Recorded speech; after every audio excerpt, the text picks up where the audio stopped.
we are diving into 3 cases that will make you question everything you think about guilt and innocence.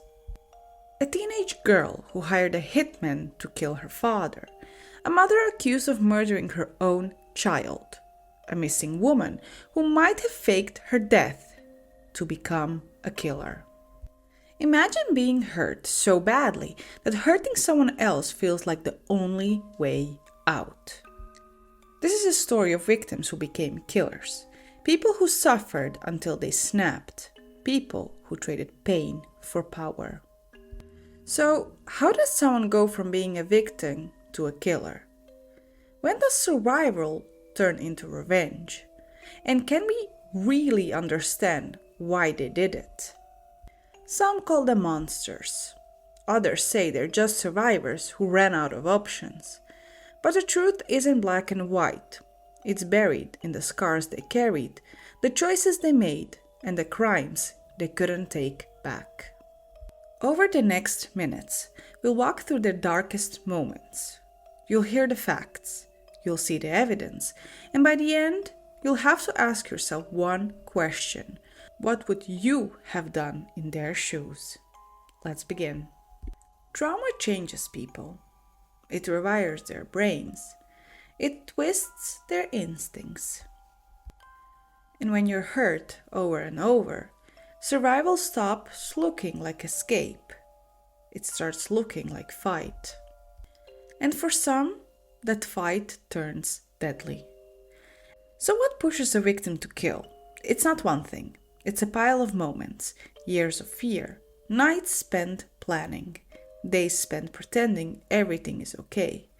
And sometimes it's revenge. Other times it's panic, a trapped animal biting back. But here's the problem. Once you cross that line, there's no going back. You're not a victim anymore. You're a criminal. You are a killer. Cheryl Pearson was 16 years old when she decided her father had to die. But this isn't a story that starts with a trigger pulled or a body on the ground. It starts with a little girl. A little girl who loved horses, who daydreamed about riding away from her house and never coming back. A little girl who learned too young that monsters don't hide under the bed. They sit at the dinner table. James Pearson wasn't just a strict father, he was a predator. And by the time Cheryl turned 12, the beatings had turned into something worse. He'd come into her room at night, and he would hurt her. He would abuse her. And then he'd whisper threats. If you ever tell anyone, I'll kill your mother, I'll kill your sister, and you will watch. Cheryl's life became a routine of terror. She'd go to school with black eyes, and teachers asked questions. She lied. I fell. I walked into a door. After school, she'd babysit neighborhood kids to earn money. That money became her escape fund. A few dollars here, a few dollars there. She hid it in a shoebox under her bed. She didn't know what she was saving for yet, just that she needed to save. Then, in 1985, James crossed a new line. He started targeting Cheryl's younger sister, Joanne. Joanne was 13 years old. And Cheryl? She couldn't let it happen. She'd already lost her childhood. She wouldn't let Joanne lose hers. So she did what she'd been trained to do. She kept quiet. But this time, she planned. At school, Cheryl started talking to a boy named Sean Pica. He was 17, quiet, troubled, a kid who'd been in fights, a kid who knew how to handle a gun. She told him about her father. She showed him the bruises, and she'd even made a nanny offer to kill him. Sean didn't say no. For weeks they plotted. Cheryl gave Sean details.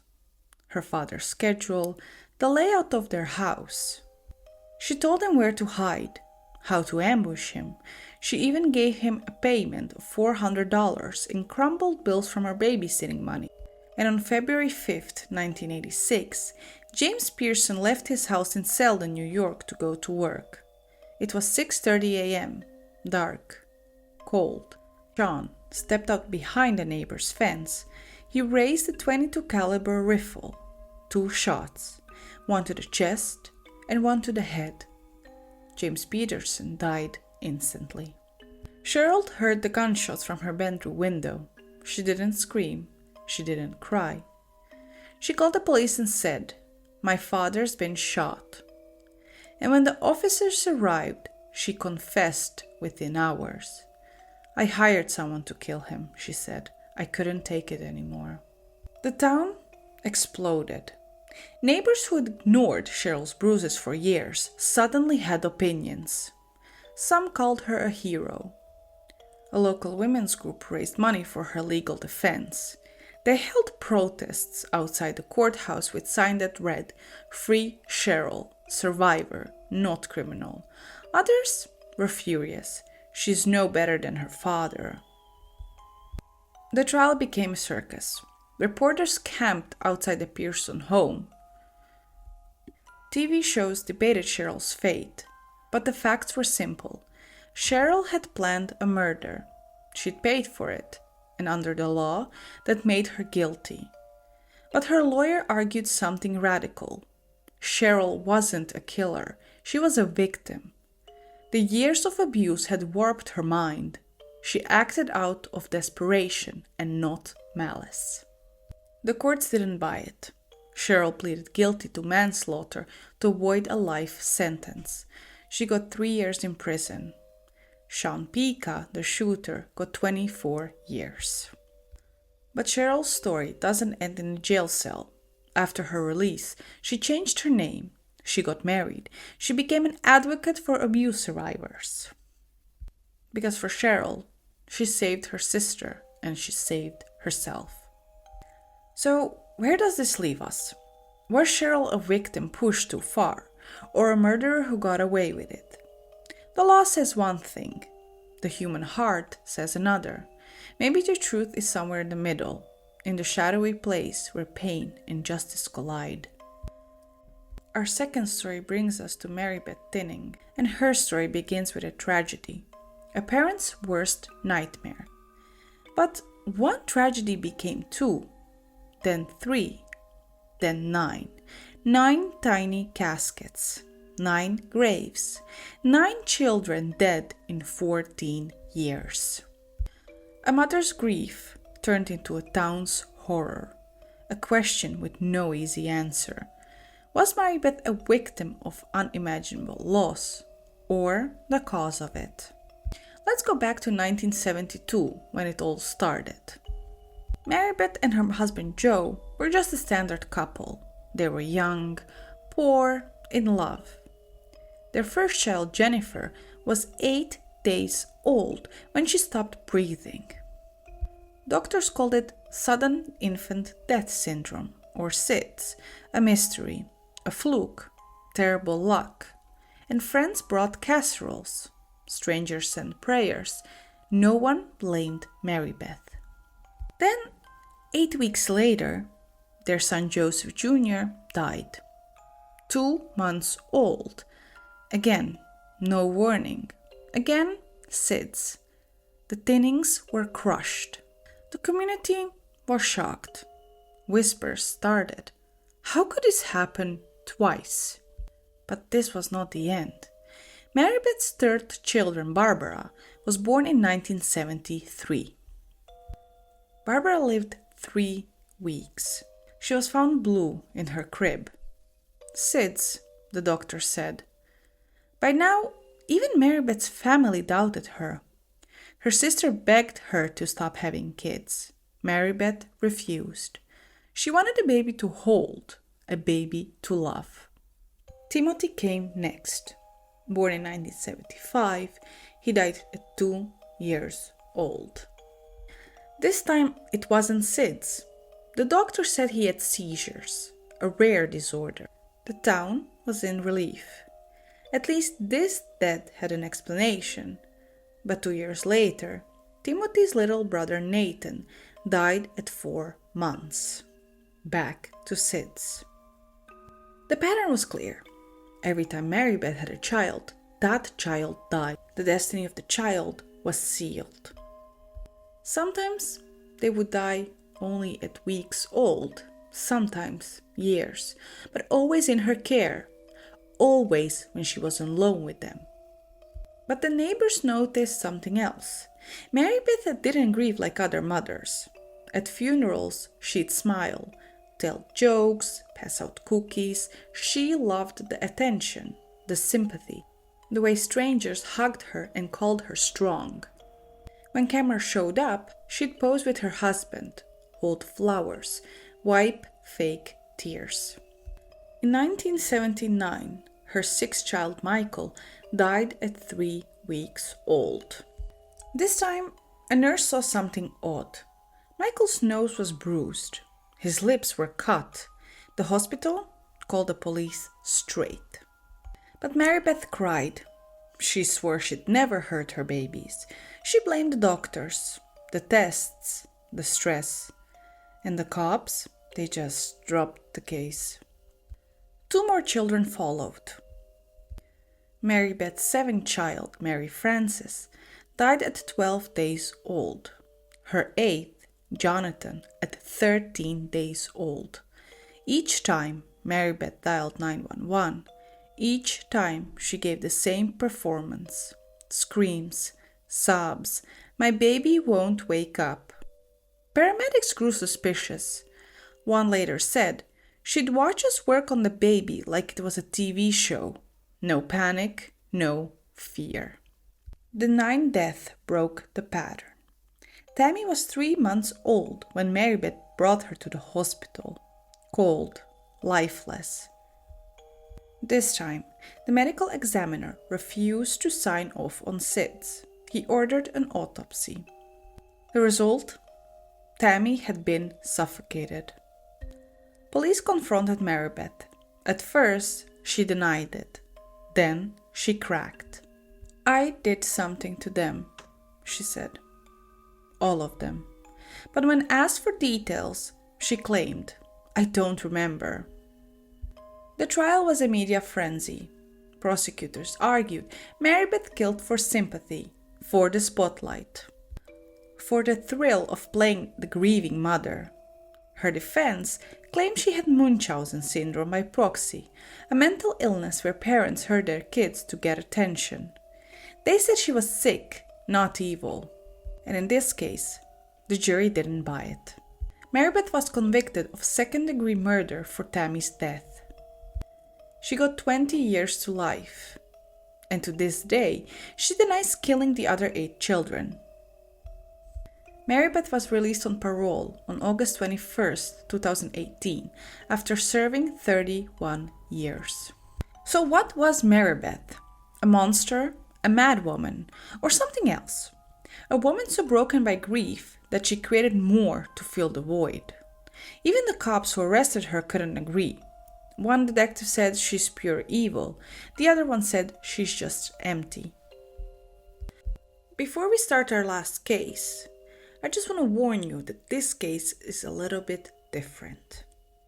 On December 18, 2011, 23-year-old Phoenix Coldon vanished. Her car was found hours later. Engine running, driver's door wide open. A half-empty soda bottle in the cup holder. A cell phone on the seat, but no Phoenix. No note, no signs of a struggle, just silence.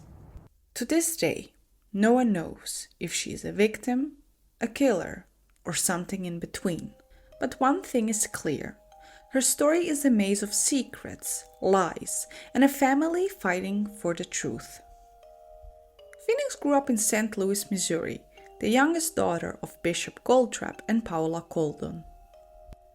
On the surface, she had it all: a loving family, a college degree, a future. But behind closed doors, Phoenix lived a double life. Her parents were strict, religious.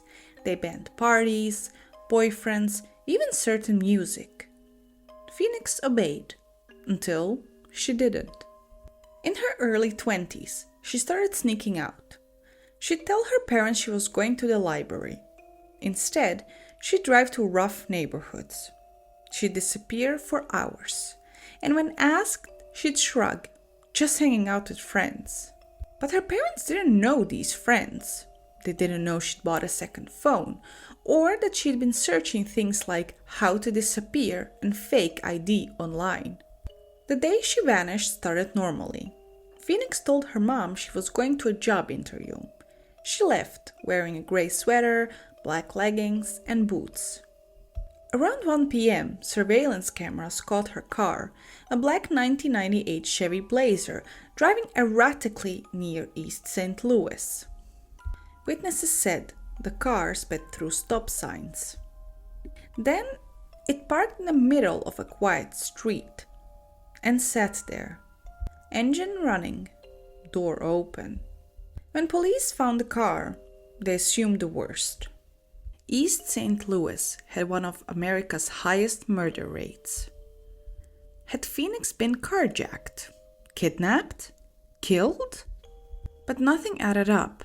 Her purse was in the car, $2,000 in cash, credit cards, no fingerprints but her own, no blood, no DNA, just a single clue. Her phone showed a call from an unknown number hours before she disappeared. The caller was never found. Phoenix's parents refused to give up.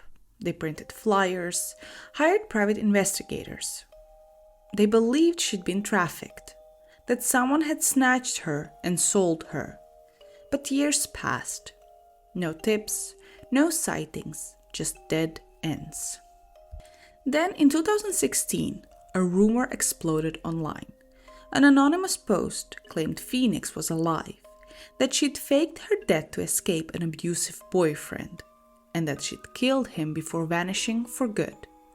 The story spread, blogs picked it up, true crime forums dissected it, but there was no proof, no body, no police reports about a dead boyfriend, just whispers. Private investigator Mark Yancey, hired by the Colton family, dug deeper. He found Phoenix's secret life. The friends her parents never met, the boyfriends they never knew, and one name kept coming up. A man named Lance. He lived in East St. Louis, had a record for drugs and assault. Witnesses said Phoenix spent time at his apartment before she vanished. But when Yancey tracked him down, Lance denied everything. "I barely knew her," he said. Then, another twist. In 2018, a woman reached out to Paula Colton on Facebook. She claimed to be Phoenix. She said she'd been trapped in a sex trafficking ring, that she'd escape, but she was too scared to come home. The Coltons were hopeful until the woman stopped responding. Police traced the account to a scammer in Nigeria, another dead end. But the darkest theory remains. What if Phoenix isn't a victim at all? What if she's a killer? Some investigators think she got involved with the wrong people, maybe drug dealers, maybe a gang. Maybe she witnessed a crime or committed one and ran. Others think she snapped. That years of living two lives broke her. That she attacked someone in self-defense and fled. There's evidence to support this theory, because before she vanished, Phoenix withdrew $4,000 in cash from her bank account. She packed a bag of clothes but left it at home. She even told a friend, "I might not be around much longer." And then there's the car, parked perfectly, no struggle, like she meant to leave it there. Her family rejected this theory. They said Phoenix was kind, a devout Christian. She'd never hurt anyone. But here's the truth. Without a body, without a confession, Phoenix's story remains unfinished, a riddle with no solution, a girl caught between two worlds. The one she was born into and the one she chose. A daughter who became a ghost, a victim who might be a killer, or a killer who might still be a victim. Phoenix's case forces us to wonder, how well do we really know the people we love? Cheryl Pearson. Maribeth Tinning, and Phoenix Golden. 3 women, 3 stories, 3 ways trauma can twist a life. But what do they really have in common? And what makes their choices so hard to untangle? Let's break it down. Cheryl killed to protect. Maribeth killed for what? Attention? Control? Phoenix might have killed to escape. Or maybe she didn't. Maybe she was the one who didn't make it alive. All of them were victims first. All of them became something else. But here's the question that haunts every true crime fan. Does suffering give you a free pass to hurt others? But let's be honest, we judge these women differently. Cheryl gets sympathy because her father was evil. Maribeth gets hatred because babies are innocent. And Phoenix gets curiosity because her story is unsolved. But what if the roles were reversed? What if Cheryl had killed the child? What if Maribeth had killed her abuser? How would we feel? Maybe the real lesson here isn't about victims or killers. It's about us. The way we pick sides, the way we turn tragedies into true crime entertainment, the way we judge stories we fully don't understand. These women aren't characters, they are real, flawed, human, and their choices remind us how thin the line is between surviving your demons and becoming them. This isn't just a true crime story, it's a mirror, a chance to ask yourself the hard question: what would you do if you were trapped? If you were desperate, if you had nothing else to lose?